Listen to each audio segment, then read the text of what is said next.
everyone. Hello everyone. Welcome to our first vlog. हजुरहरूले चाहिँ हाम्रो ब्लगलाई सपोर्ट गर्नुहोस्. सुस्मिता सत्याल हो हाम्रो ब्लगको नेम चाहिँ. यो आईडी नेम पनि यही हो.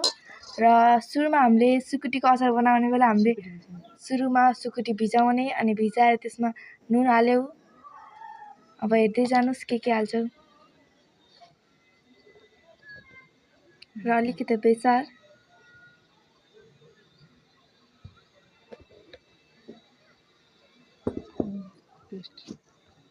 यो चाहिँ हाम्रो अदुवा लसुन टिमुर यिनीहरू सबको पेस्ट गरेर हालेको छौं.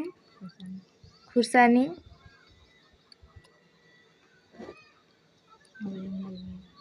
अब हेर्नु यसलाई चाहिँ हामीले मिक्स गर्छौं.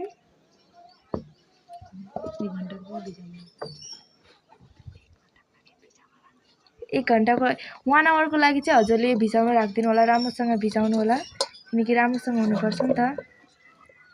यसरी राम्रोसँग मोलेर राख्नु होला किनकि भित्रसम्म मसला पनि पुग्नुपर्छ, राम्रो हुनुपर्छ.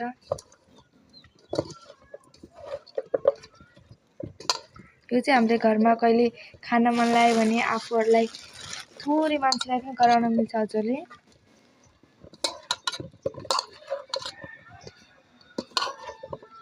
राम्रोसँग मोल्नु होला है. हजुरले यति मोलेपछि अरु पनि गर्न बाँकी छ. त्यो पनि हाम्रो भिडियोमा हजुरलाई जोइन गरेकै हुन्छ भिडियो. त्यसमा चाहिँ हाल्छौं. त्यसपछि हेरेर गराउनु होला. निकै राम्रो हुन्छ. ट्राई गर्नु होला एकचोटी गराएर. हेर्नु यसरी मोल्नु होला राम्रोसँग.